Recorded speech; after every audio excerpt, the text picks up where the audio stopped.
My name is Edna Ross, and I'm in the Department of Psychological and Brain Sciences. In my honors seminar courses, I often develop the entire course structure around the intellectual traits. Students will have to hone, if not develop, intellectual autonomy, humility, perseverance, confidence in reasoning, intellectual firm-mindedness, and integrity.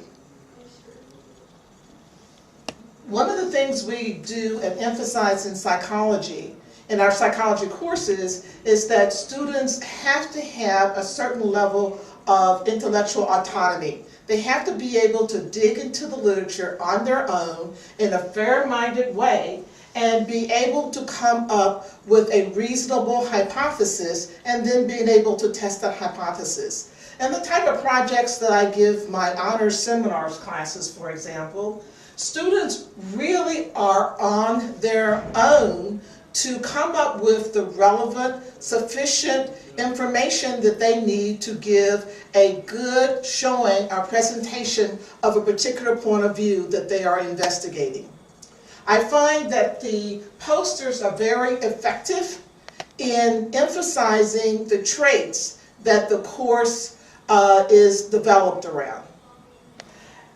For example, in intellectual autonomy, students have to think independently through questions, and they have to think independently through problems. It's not my job to say, this is the problem. They have to develop the problem through their own thinking and their own critical thinking process. They have to use intellectual firm-mindedness to treat every viewpoint equally and to make their final decision as to what they are going to present on. Intellectual empathy, considering others' perspectives in order to accurately reconstruct their viewpoints, is very heavily used also because they must go from the point of view of their audience.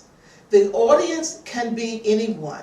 So therefore, the point of view has to be able to synthesize and explain complex information so that almost anyone at the college level can understand their viewpoint, they can understand the perspective, and they can understand the train of thought that they have decided to use in trying to, in a very unbiased way, explain a certain phenomenon.